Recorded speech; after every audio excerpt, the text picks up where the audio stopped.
Salut, c'est Ben et dans cette vidéo, je vais t'apprendre à créer ton site web professionnel afin de présenter ta collection de NFT.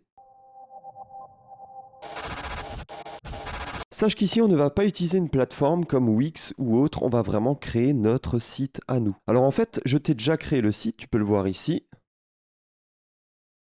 Donc tout est animé. Regarde, tu as la roadmap, un lien pour joindre le Discord, la partie team. Et ici, ce que je vais t'apprendre à faire, c'est récupérer ce projet. Je te l'offre gratuitement. Je vais aussi t'apprendre à le modifier, à changer les couleurs, à rajouter des liens. Et ensuite, je vais t'apprendre à mettre ce site sur Internet. Ça ne demandera pas forcément énormément de compétences en HTML et CSS. En fait, tu n'auras même pas besoin d'avoir des compétences. Tout ce que tu devras avoir, c'est Git installé sur ton ordinateur. C'est très simple à installer.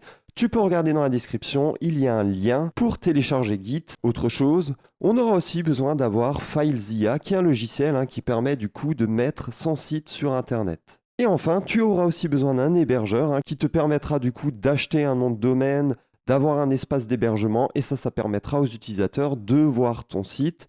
Et tu pourras par exemple choisir ton domaine, ça sera par exemple mecaverse.io, etc.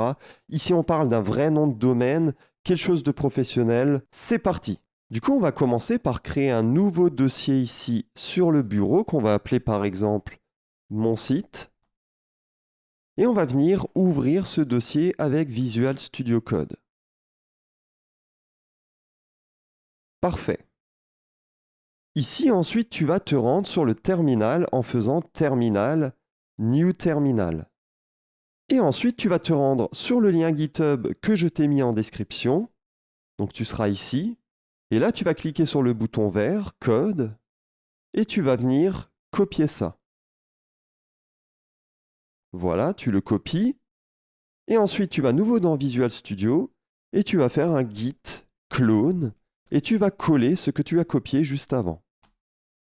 Donc là, ça va venir télécharger le site internet, le projet sur ton ordinateur.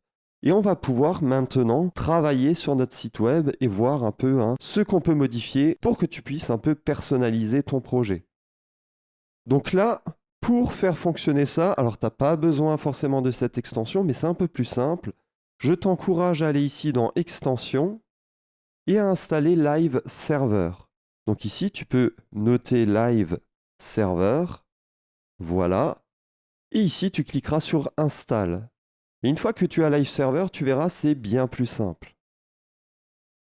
En fait, Live Server permet, quand tu fais un clic droit sur index.html ici, d'ouvrir ton projet et de faire les modifications en direct, sans avoir constamment à réactualiser la page.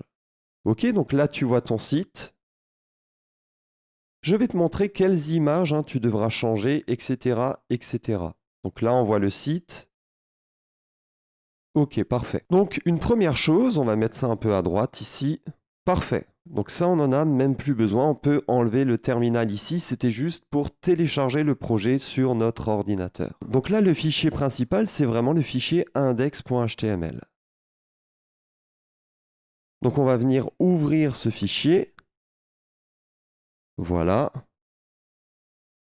Et tu verras qu'à chaque fois que tu vas faire une modification et ensuite enregistrer le fichier, Live Server ici permet d'actualiser automatiquement les modifications sur le site web. Donc ici, tu as un div class logo, là, tu peux changer du coup le Mecaverse ici.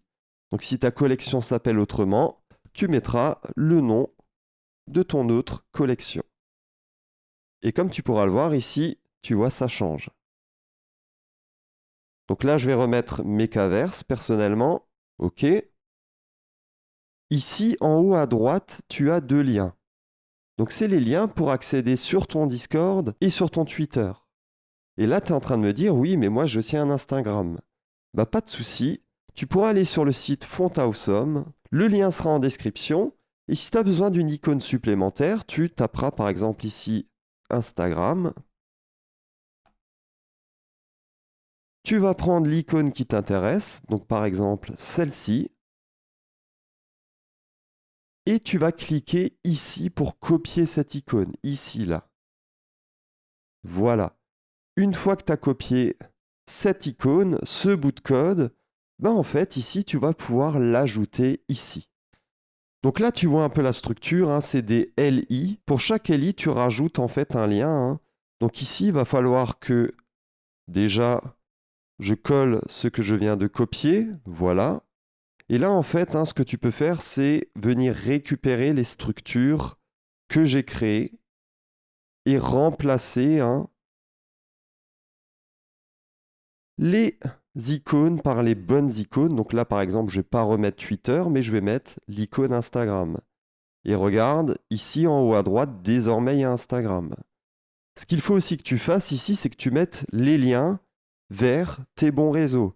Dans le sens où ici, il faudra que tu mettes le lien vers ton Discord. Hein. Alors, je ne sais pas quel est le lien de ton Discord, mais voilà, tu mettras le lien.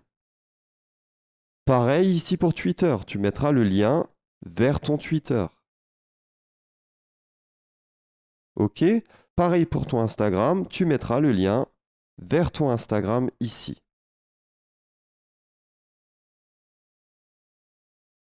Et ensuite, quand tu vas cliquer dessus, hein, sur un lien, bam, ça ira du coup sur ton lien. Donc par contre, ça, ce n'est pas moi. Voilà. Ok, parfait. Autre chose, ici, du coup, quand tu descends, tu peux voir le Welcome on Mekaverse. Donc ici, tu pourras venir changer ce titre. Ici, je t'ai mis une description un peu bidon, donc tu pourras la changer aussi par ta description bien à toi. Et là, tu as à nouveau un lien pour voir ta collection sur OpenSea. Donc ici, quand tu seras sur OpenSea, hein, tu viendras récupérer le lien de ta collection et tu pourras venir le placer ici, http OpenSea.io. Et puis là, tu auras encore des choses supplémentaires hein, pour indiquer le lien spécifique vers ta collection. Et quand tu vas cliquer sur le bouton, bam, ça ira sur OpenSea. OK? À savoir que si tu veux que ici ça aille sur OpenSea mais dans un nouvel onglet, ce que tu peux faire c'est copier-coller le target blanc. Ça permet en fait ici d'ouvrir un lien dans un nouvel onglet et tu le mettras au niveau du A ici. Voilà. Donc là tu enregistres et à ce moment-là, hein, ce que ça va faire, c'est que quand tu vas cliquer sur See on OpenSea, voilà, là ça ouvre du coup un nouvel onglet et ça permet de garder l'utilisateur sur ton site actuel. Alors ce qu'il faut aussi savoir, c'est que ce site est parfaitement responsive. Donc quand tu vas faire un clic droit inspecter, ici tu peux sélectionner cette petite icône ici. Et ça te permet de voir ton site sur différents mobiles. Par exemple sur iPhone X. Regarde, du coup le site hein, sur iPhone X, il est comme ça. Il est parfaitement responsive. Il fonctionne à la fois hein, sur desktop, donc sur ordinateur, sur tablette ou sur mobile. Il n'y aura pas de souci. Ok, revenons en mode desktop, c'est un peu plus simple pour voir ce qui se passe. Donc là, hein, c'est un peu l'équivalent plutôt du mode tablette puisque j'ai un peu réduit la fenêtre. Donc on va aller en dessous un peu. Et là, tu as Join or Discord. Donc tu descends un peu dans ton fichier HTML ici. Et regarde, c'est ici. Donc si tu veux changer le texte ici, tu peux le faire ici. Et pareil, ici, n'oublie pas de mettre le lien vers ton Discord. OK? Ensuite, on va un peu descendre et regarde ici, tu as la roadmap. Donc, tu as pour le moment 4 items dans la roadmap. Là, quand le numéro de l'item est en rose, c'est que en fait, hein, ça a été réalisé. Et ce qu'il est intéressant de constater, c'est que du coup, ici, tu as un bloc, hein, donc forcément, on en aura 4. Tu as le numéro, et quand le numéro n'est pas réalisé et qu'il est en gris, il faut juste que tu rajoutes ici off. Et puis c'est tout. Donc regarde, on va un peu faire ça. Supposons que j'ai envie ici de changer le 2 en rose pour dire que ça a été réalisé. Ben ici, j'ai juste à enlever le off du coup. Et regarde, désormais, le 2 est réalisé. On descend, et par exemple, supposons que tu aies envie de rajouter un numéro 5. Donc ce que tu vas faire, c'est que tu vas copier ici le bloc, voilà, le bloc numéro 4, et tu vas le coller là, juste en dessous. Et là, tu vas forcément changer ça par 5. tu vas mettre ton bon titre. Le titre, c'est entre les balises H4, mon titre. Et ensuite, tu vas faire ta propre description. Et comme tu peux le voir, hein, ici, tout s'affichera correctement. Voilà. Un peu plus bas, tu as l'aspect team. Donc voilà, si tu veux rajouter un membre, par contre, il faudra un peu ici éditer le fichier CSS. Je vais te montrer ça. Dans le sens où, comme tu peux le voir ici, pour chaque membre de la team, j'ai un div class member. Donc, si tu veux mettre, par exemple, 2 membres dans l'équipe et pas 3, bah, tu vas forcément enlever une personne, tu vas sauvegarder. Et là, le problème, hein, c'est que, comme tu peux le voir, hein, ça ne prend pas toute la place, pas tout l'espace. Donc, c'est pas super cool. En fait, ici, il faut que tu ailles dans le fichier de style.css et que tu ailles à la ligne. Alors, je vais te dire ça spécifiquement ici, donc la ligne 238.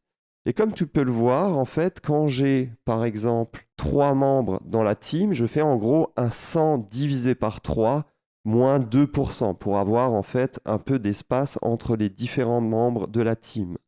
Donc, en fait, si j'ai 2 membres dans la team, je vais dire que chaque membre sur ma page prend, par exemple, 48% de la largeur de la page. Et regarde, là, du coup, ça fonctionne bien. Mais effectivement, si tu as 3 membres, tu mettras plutôt, du coup, c'est 33% moins 2%, 31%. Voilà. Donc là, forcément, il faudra que tu rajoutes ton 3e équipier. Donc pour rajouter le 3e équipier, hein, ben là, member, tu vas le copier. Voilà. Et tu auras ton 3e équipier. Il faudra bien sûr changer l'image ici.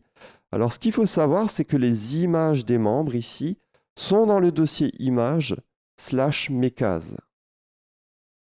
Donc ici, j'ai les images des différents membres.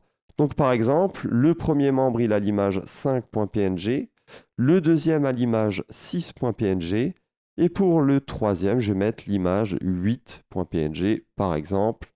Et puis voilà. Supposons maintenant que tu aies 4 membres dans ton équipe. Or, tu vas du coup rajouter ici un membre. Voilà, on va lui mettre par exemple l'image 2. OK, et comme tu peux le voir, hein, ça ne va pas bien du tout ici. Donc ce qu'il faut que tu fasses, c'est que tu ailles dans le style.css et 100 divisé par 4, c'est 25, moins 2, donc là on va mettre 23%. Et voilà, c'est déjà mieux. Ici, on a un petit souci, c'est que Blockchain Developer, c'est un peu trop long. Donc forcément, il y a un retour à la ligne. Donc ici, hein, je vais peut-être changer. Voilà, je vais juste mettre Developer. Et puis c'est tout. OK, c'est parfait. Ensuite, en dessous, ici, dans le fichier index.html, tu vas avoir 2 liens. Donc ici, tu peux mettre un peu n'importe quoi, je te laisse libre. Un lien vers les mentions légales, un lien vers ton Discord à nouveau, un lien vers ton Instagram, tu fais exactement comme tu veux. Ce qu'il faudra que tu fasses ici, c'est que tu mettes le lien vers, par exemple, ton Discord. Et ensuite, tu changeras le link ici par Discord, hein, ou mon Discord. Et comme tu pourras le voir, désormais, quand l'utilisateur va cliquer ici, bah, il ira sur le Discord. Et puis, si tu veux que ça ouvre un nouvel onglet lorsque l'utilisateur clique dessus, tu rajoutes un target égale blanc dans le lien. Voilà. Et désormais, quand tu vas cliquer sur le Discord, ça va ouvrir une nouvelle page. OK ? Donc maintenant, regardons comment changer les couleurs. Donc on va juste enlever un peu ça. Voilà, on va aller sur le style. Et comme tu peux le voir, ici, il y a des variables de couleurs. C'est-à-dire qu'en fait, quand tu vas vouloir changer des couleurs, tu vas les changer ici. Par exemple, si je veux changer le rose en, bah, disons, en ce vert ou ce vert jaune, comme ça, voilà. Bah, j'ai juste à faire ça, du coup, à cliquer ici, hein, à survoler la couleur, à changer ma couleur. Voilà, donc si je mets par exemple ce bleu, OK, et à sauvegarder. Et comme tu peux le voir, toutes les couleurs roses sont changées désormais en bleu. Pratique, pas vrai? Si tu veux changer le noir ici, bah, tu vas sur la couleur 1. Et par exemple, je vais changer le noir en un noir un peu moins foncé. Voilà, ça. Et comme tu peux le voir, regarde, c'est désormais un peu différent.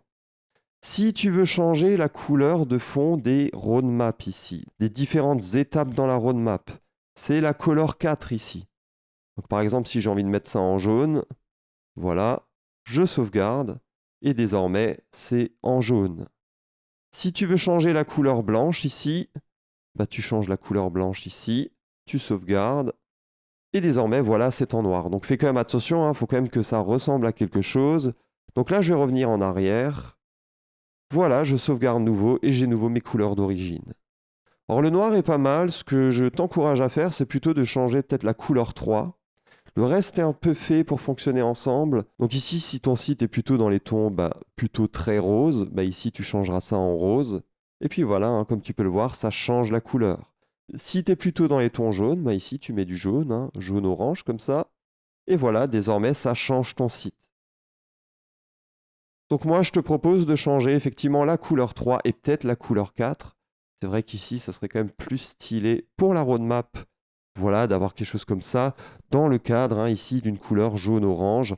Je te laisse décider de ça. Maintenant, comment mettre ton site internet sur un hébergement professionnel avec ton nom en par exemple mecaverse.io. C'est parti. Donc ici, tu vas déjà avoir besoin d'un logiciel qui s'appelle FileZilla. Et ici, tu vas télécharger Download FileZilla Client. Alors, le lien sera dans la description. Et puis ici, tu vas télécharger Download FileZilla Client. OK. Tu vas télécharger ici la version gratuite, il n'y a pas de souci. Voilà. Donc là, l'objectif sera de mettre actuellement le site qui est sur ton ordinateur. Il faudra le mettre en ligne. Mais pour le mettre en ligne, ici, tu auras besoin d'un hébergeur. Au niveau de l'hébergeur, je te conseille One and One. Tu peux aussi utiliser OVH. Personnellement, j'utilise un peu les deux, ça dépend des projets. Ici, je te conseille One and One. Tu fais un peu comme tu veux, je n'ai pas de contrat avec One and One. Tu peux aller ici sur hébergement et WordPress. Nous, on n'utilisera pas WordPress. Donc là, on va cliquer sur hébergement web. OK. Là, tu vas voir les packs. OK. Là, je te conseille le essentiel. Ce sera largement suffisant. Voilà. Donc c'est le moins cher, même s'il y a une petite promo ici. On fait continuer. Là, tu vas prendre ton nom de domaine. Donc par exemple, thebigmechaverse.io. Je dis n'importe quoi. Donc t'essayes de voir en fait si ici ton domaine est disponible. Et là, on voit qu'il est disponible. Donc qu'est-ce qu'on fait? On fait ajouter. Voilà. Ensuite, on fait continuer. OK. Là, tu continues. Là, tu ajouterais. C'est des choses un peu qu'ils essayent de te vendre. Continuer. OK. Donc là, tu vois qu'effectivement, ça te revient à 32 €, 38,40 € TTC, donc une quarantaine d'euros pour avoir ton nom de domaine, plus ton hébergement. C'est professionnel, il n'y a aucune pub, c'est juste à toi, il n'y a pas de souci. Pendant 1 an, donc c'est vraiment parfait. Tu peux même payer avec PayPal, donc si tu as un peu d'argent sur PayPal, c'est parfait. Continuer. Et puis ensuite, tu vas payer. Voilà, donc tu payes. Et ensuite, ce que tu vas avoir, c'est ton identifiant et ton mot de passe qui vont être donnés par mail. Yonos. Donc ici, tu te connecteras après. Il faudra un peu attendre, 5-10 minutes, voire 1-2 heures, le temps que ton hébergement soit mis en place. Donc voilà, ensuite, tu vas vraiment venir ici te connecter à ton espace personnel. Voilà, donc tu vas rentrer tes informations. Voilà. Donc tu vas accéder à cet espace. OK, parfait. Donc là, ce qui est vraiment important, c'est l'onglet hébergement. Donc tu m'excuseras, mais je vais cacher quelques informations, c'est plus prudent. Mais je vais t'expliquer ça du mieux possible, il n'y a pas de souci. Donc tu vas cliquer ici sur hébergement. Et là, ce qui va être très important, c'est le SFTP et SSH ici. Donc tu vas cliquer sur administrer. Voilà. Et là, tu auras toutes tes informations. Alors, il faut savoir que ces informations t'ont aussi été transmises par email. Donc, ce qui va être important, c'est le serveur host ici, le port et le nom d'utilisateur et bien sûr le mot de passe que tu auras choisi. Alors, si tu ne te souviens plus de ton mot de passe, tu peux cliquer sur la petite roue crantée ici et faire modifier les paramètres. Et ici, tu peux changer ton mot de passe. Et moi, je vais venir le changer, par exemple. Voilà.